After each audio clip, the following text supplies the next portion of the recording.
शुरुआत करने के लिए कल्पना कीजिए कि आप किसी गगनचुंबी इमारत का एक बेहद सटीक नक्शा या ब्लूप्रिंट देख रहे हैं। एक ऐसा नक्शा जहां सब कुछ तय है। बिल्कुल। उस नक्शे में हर कमरा, हर दालान और हर खिड़की एकदम ज्यामितीय पूर्णता के साथ खींची गई है। इंजीनियरिंग के नजरिए से वो एकदम स्पष्ट और तार्किक है। लेकिन जब इंसान असल में उस इमारत में रहने आते हैं तो क्या वे हमेशा उसी कठोर व्यवस्था का पालन करते हैं? बिल्कुल नहीं। मतलब कोई अपनी सुविधा के लिए कमरों का फर्नीचर बदल देता है, कोई ज्यादा धूप के लिए दूसरी बालकनी चुन लेता है। सही कहा। तो नक्शा हमें आदर्श स्थिति दिखाता है, लेकिन यथार्थ हमेशा निवासियों की वास्तविक जरूरतों और उनकी आपसी गतिशीलता से तय होता है। यही तनाव देखते हैं। परमाणु संरचना और इलेक्ट्रॉनों की व्यवस्था को समझने के लिए हम श्रोडिंगर के वेव समीकरणों से निकले 4 क्वांटम नंबर्स और ऑफ बाउस सिद्धांत का उपयोग करते हैं, जो कि अपने आप में एक बहुत ही साफ सुथरा गणितीय ढांचा है ना? लेकिन आज की हमारी बहस का मुख्य प्रश्न ये है, क्या ये नियम प्रकृति के कठोर अपरिवर्तनीय कानून हैं जो परमाणु की वास्तुकला को हर हाल में नियंत्रित करते हैं, या फिर जैसा कि मैं मानती हूं, ये केवल एक सरलीकृत मॉडल है, एक ऐसा मॉडल जो वास्तविक ऊर्जा स्थिरता और इलेक्ट्रॉनों की जटिल परस्पर क्रियाओं के सामने आकर टूट जाता है। और मेरा रुख इस पर बहुत स्पष्ट है। मैं मानती हूं कि क्वांटम नंबर्स और ऑफ बाउ सिद्धांत प्रकृति के वो मूल नियम है जिस पर पूरा रसायन विज्ञान टिका है। ये कोई कच्चा मॉडल नहीं है। ये एक अत्यंत सटीक और पूर्वानुमानित ढांचा है जो 90% से अधिक तत्वों पर पूरी तरह लागू होता है। देखिए, मैं इसे एक अलग नजरिए से देखता हूं। मेरा तर्क यह है कि क्रोमियम और कॉपर जैसे अपवाद केवल छोटी विसंगतियां नहीं है, वो हमें एक बहुत बड़ी चेतावनी देते हैं कि प्रकृति इन क्रमिक नियमों का या कहें ब्लूप्रिंट का अंधाधुंध पालन नहीं करती। तो आपके हिसाब से प्रकृति कैसे काम करती है? जब हम गहराई में जाते हैं तो पाते हैं कि इलेक्ट्रॉनों की व्यवस्था वास्तव में विनिमय ऊर्जा, कौलंबिक प्रतिकर्षण और स्थिरता के अधिक सूक्ष्म सिद्धांतों द्वारा संचालित होती है। मतलब प्रकृति किसी स्प्रेडशीट की तरह बॉक्स टिक नहीं करती। मैं आपकी इस बात से पूरी तरह सहमत हूं कि प्रकृति कोई स्प्रेडशीट नहीं है, लेकिन वो गणितीय नियमों से जरूर बंधी है। चलिए इस अपार्टमेंट बिल्डिंग के ढांचे को ही लेते हैं। ठीक है, चलिए। हमारे पास 4 क्वांटम नंबर्स हैं, n, l, ml और ms। अब ये कोई मनमानी व्यवस्था तो है नहीं। मुख्य क्वांटम नंबर जो n है वो इस इमारत के फर्श या मंजिलें हैं। n बराबर 1 ग्राउंड फ्लोर है, n बराबर 2 पहली मंजिल है। हाँ, और प्रत्येक मंजिल पर अलग अलग तरह के अपार्टमेंट्स हैं जिन्हें हम सब लेवल कहते हैं, S, P, D, F। और इन अपार्टमेंट्स के अंदर जो कमरे हैं वे ऑर्बिटल्स हैं। एकदम सटीक। और यह व्यवस्था बहुत ही स्पष्ट है। देखिए, S में 1 कमरा, P में 3, D में 5।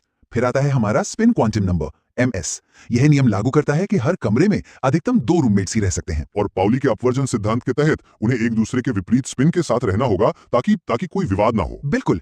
यहां तक तो सब बहुत ही तार्किक लग रहा है ना? हाँ, यहां तक कोई समस्या नहीं है। तो जब हम इसके साथ ऑफ बाउ सिद्धांत को जोड़ते हैं, जो बस इतना कहता है कि कोई भी किराएदार पहले सबसे नीचे की मंजिल का सबसे सस्ता और सुलभ कमरा चुनेगा, तो हमारे पास तत्वों के निर्माण के लिए एक त्रुटिहीन मार्गदर्शिका आ जाती है। इलेक्ट्रॉन पहले 1s में जाते हैं, फिर 2s में, फिर 2p में। ये इतनी तार्किक और मजबूत व्यवस्था है कि इसके आधार पर हम किसी भी तत्व के रासायनिक गुणों की सटीक भविष्यवाणी कर सकते हैं। देखिए, आपकी ये इमारत की उपमा सुनने में बहुत सुंदर है, मैं मानता हूं। लेकिन समस्या तब शुरू होती है जब हम उच्च ऊर्जा स्तरों पर पहुंचते हैं।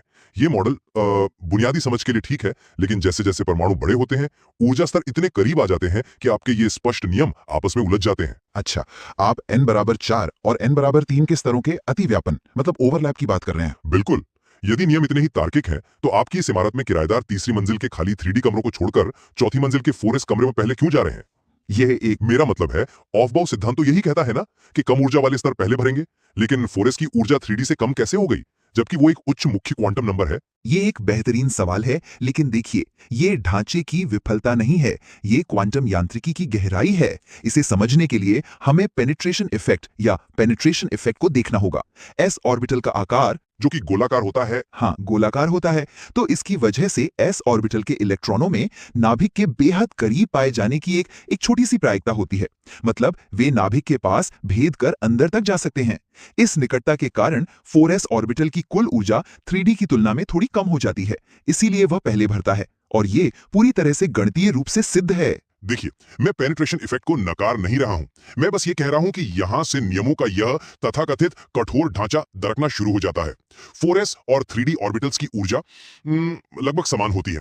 वे एक बहुत ही नाजुक संतुलन में होते हैं, और ठीक इसी जगह पर प्रकृति ऑफ बाउ सिद्धांत के नियमों को दरकिनार कर देती है। ऑफ बाउ सिद्धांत से भटकते हैं।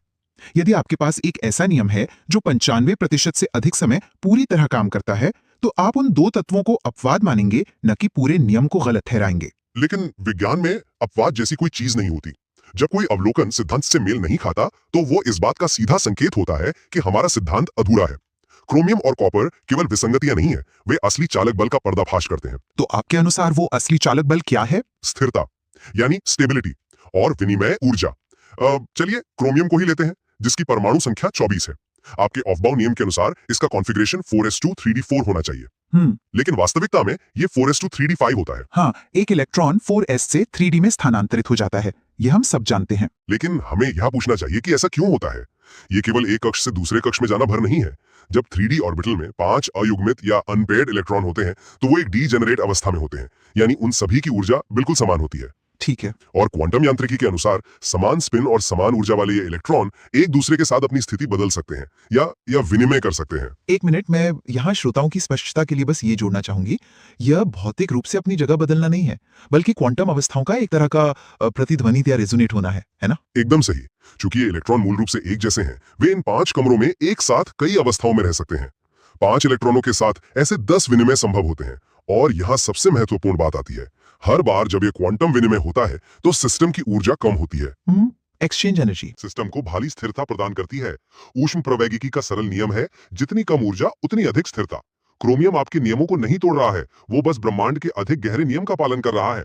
मैं मानती हूं कि आपका ये तर्क बहुत मजबूत है। मैं इस बात से बिल्कुल इनकार नहीं करती कि आधा भरा या हाफ फिल्ड ऑर्बिटल अतिरिक्त विनिमय ऊर्जा प्रदान करता है, लेकिन आप इसे नियमों के टूटने के रूप में क्यों देख रहे हैं? इसे वास्तुकला के भीतर एक लचीलेपन के रूप में देखिए ना। लचीलापन मतलब नियमों में लचीलापन? हाँ बिल्कुल, यह 4s से 3d में इलेक्ट्रॉन का केवल एक प्रमोशन है।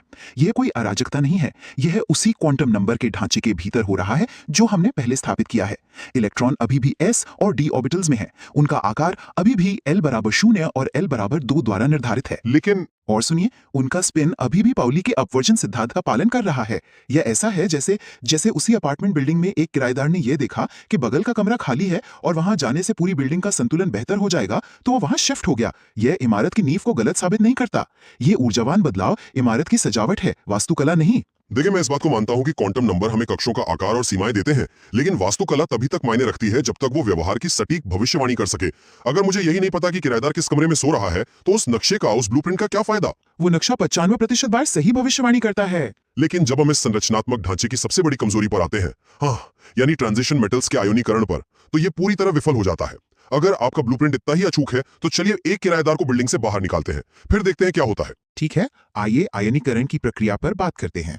मान लीजिए हम आयरन परमाणु से एक Fe2+ आयन बना रहे हैं। आयरन का कॉन्फ़िगरेशन 4s2 3d6 है। अब जब ये 2 इलेक्ट्रॉन खोता है, तो आपके ऑफबाउ सिद्धांत का सीधा सा तर्क क्या होना चाहिए? यही ना, कि जो इलेक्ट्रॉन सबसे अंत में भरा गया था, उसे सबसे पहले निकलना चाहिए। हाँ, ऑफबाउ क्रम के अनुसार 3d सबसे अंत में भरता है, इसलिए उसे सबसे उच्च ऊर्जा का माना जाता है। बिल्कुल, लास्ट इन फर्स्ट आउट। तो सिद्धांत के अनुसार आयरन को अपने 3d ऑर्बिटल से इलेक्ट्रॉन खोने चाहिए, लेकिन ऐसा होता नहीं है। जब ये परमाणु आयन बनते हैं, तो वे ऑफबाउ क्रम के ठीक विपरीत व्यवहार करते हैं। वे 3d के बजाय पहले 4s ऑर्बिटल से अपने इलेक्ट्रॉन खोते हैं। और आप मानते हैं कि यह नियमों का टूटना है? यह एक बहुत स्पष्ट विरोधाभास है। मेरा मतलब है, अगर 4s की ऊर्जा 3d से कम थी, इसीलिए वह पहले भरा गया, तो निकालते समय उसे सुरक्षित रहना चाहिए था। कम ऊर्जा वाले इलेक्ट्रॉन नाभिक से ज्यादा मजबूती से बंधे होने चाहिए, लेकिन प्रकृति 4s को पहले खाली कर देती है। यह हमें एक बहुत बड़ा आहा मोमेंट देता है। यह साबित करता है कि इलेक्ट्रॉन भरते समय जो नियम काम करता है, वह निकालते समय पूरी तरह अमान्य हो जाता है। यह इमारत का ब्लूप्रिंट नहीं है, यह एक लगातार बदलता हुआ भूल भुलैया है। देखिए, मैं आपकी इस व्याख्या से आदरपूर्वक असहमत हूं। आप आयनीकरण को इलेक्ट्रॉन भरने वाले नियम का उल्टा समझ रहे हैं, जो कि यह बिल्कुल नहीं है। 4s इलेक्ट्रॉनों का पहले निकलना नियमों की विफलता नहीं है, बल्कि यह इस बात का सबसे बड़ा प्रमाण है कि मुख्य क्वांटम नंबर n कितनी गहराई से काम करता है। आप यह कैसे कह सकती हैं? यदि n बराबर 4 की ऊर्जा n बराबर 3 से अधिक थी, तो वह पहले भरा ही क्यों? आप एक ही समय में दोनों बातें नहीं कह सकती। पूरी को परिभाषित करता है। तो n बराबर 4 का औसत विस्थापन n बराबर 3 से हमेशा अधिक होता है, भले ही पेनिट्रेशन इफेक्ट के कारण उसकी ऊर्जा शुरुआत में कम हो। एकदम सही। खाली अवस्था में 4s का पेनिट्रेशन उसे 3d से नीचे खींच लाता है। लेकिन जैसे ही आप इलेक्ट्रॉनों को 3d कक्षों में भरना शुरू करते हैं, पूरी खेल की बिसात बदल जाती है। 3d के इलेक्ट्रॉन 4s के इलेक्ट्रॉनों और नाभिक के बीच एक एक दीवार की तरह काम करने लगते हैं। इसे हम शील्डिंग या परिरक्षण प्रभाव कहते हैं। और यही वो बिंदु है जहां आपका स्टैटिक मॉडल टूटता है। नहीं, यह स्थैतिक मॉडल के भीतर ही घटित होने वाली गतिशीलता है। जैसे जैसे 3d में इलेक्ट्रॉन भरते हैं, वे 4s इलेक्ट्रॉनों को बाहर की तरफ धकेलते हैं। इस शील्डिंग के कारण 4s के इलेक्ट्रॉनों पर नाभिक की पकड़ कमजोर हो जाती है। तो जब आयनीकरण की ऊर्जा परमाणु से टकराती है तो 4s के इलेक्ट्रॉन, जो अब भौतिक रूप से सबसे बाहर हैं और सबसे कमजोर रूप से बंधे हैं, वे सबसे पहले बाहर निकल जाते हैं। यह कोई रहस्य या विसंगति नहीं है, यह क्वांटम नंबर्स की वास्तुकला की एक तार्किक परिणति है जिसे n=4 द्वारा स्थापित किया गया है। पर क्या आप देख रही हैं कि आपका यह स्पष्टीकरण वास्तव में मेरी ही बात को मजबूत कर रहा है? वह कैसे? क्योंकि आप अभी ये स्वीकार कर रही हैं कि ऑर्बिटल्स की ऊर्जा निश्चित और स्थिर नहीं होती। आप खुद कह रही हैं कि जैसे ही हम 3D में इलेक्ट्रॉन डालते हैं 4s की ऊर्जा बदल जाती है। बिल्कुल, इसे प्रभावी नाभिकीय आवेश या Z-sat इफेक्ट का बदलना कहते हैं। ठीक है, और यही तो मेरा मुख्य तर्क है। यदि एक कक्ष में इलेक्ट्रॉन डालने से दूसरे कक्ष की ऊर्जा का परिदृश्य पूरी तरह से बदल जाता है, तो हम ये कैसे कह सकते हैं कि ऑफबाउ सिद्धांत एक कठोर नियम है? ऑफबाउ सिद्धांत बस एक खाली इमारत का नक्शा है, लेकिन जैसे ही किराएदार अंदर आते हैं, कमरों का आकार, उनका किराया और उनकी स्थिति सब कुछ बदल जाता है। लेकिन वे बदलाव मनमाने नहीं है। हम श्रोडिंगर के समीकरणों से उन बदलावों की भी एकदम सटीक गणना कर सकते हैं। मैं ये नहीं कह रहा कि प्रकृति गणितीय रूप से समझ से बाहर है। मैं बस ये कह रहा हूं कि क्वांटम नंबर्स द्वारा बनाए गए स्वतंत्र ऑर्बिटल्स का विचार अपने आप में एक बहुत बड़ा सरलीकरण है। वास्तव में इलेक्ट्रॉन एक दूसरे के साथ लगातार संपर्क कर रहे हैं। उनका स्पिन, उनकी विनिमय ऊर्जा और उनका कोलम्बिक प्रतिकर्षण एक संयुक्त प्रणाली बनाते हैं। जब 4s और 3D भर रहे होते हैं तो वे ऊर्जा में इतने करीब होते हैं कि उनका भरना एक बेहद नाजुक संतुलन है। और वो संतुलन अभी भी उन 4 क्वांटम नंबर्स की सीमाओं के भीतर ही तय होता है। सीमाएं हो सकती है, मैं मानता हूं, लेकिन निर्णय लेने वाला कारक वे नंबर नहीं है। निर्णय लेने वाला कारक है कुल ऊर्जा का न्यूनीकरण। क्रोमियम का आधा भरा 3D5 हो, कॉपर का पूरा भरा 3D10 हो, या आयनीकरण के दौरान 4s से पहले इलेक्ट्रॉनों का निकलना हो, ये सभी एक ही गहरी सच्चाई की ओर इशारा करते हैं। और वो सच्चाई ये है कि ऊर्जावान स्थिरता हमेशा क्वांटम नंबर्स के क्रमिक पदानुक्रम को ओवरराइड कर देती है। प्रकृति को इस बात से कोई फर्क नहीं पड़ता कि आपका ब्लूप्रिंट क्या कहता है। उसे केवल इस बात से फर्क पड़ता है कि सबसे कम ऊर्जा और सबसे अधिक स्थिरता कैसे प्राप्त की जा सकती है। यह वाकई एक बेहद विचार उत्तेजक और गहरी बहस रही है। अगर मैं इस बिंदु पर अपने रुख को संक्षेप में कहूं तो मेरा दृढ़ विश्वास है कि क्वांटम नंबर्स और उनके नियम कोई मनमानी या सतही चीज नहीं है। N, L, ML और MS हमें न केवल ऊर्जा बल्कि स्पेस में इलेक्ट्रॉनों का सटीक आकार और 3D ओरिएंटेशन बताते हैं।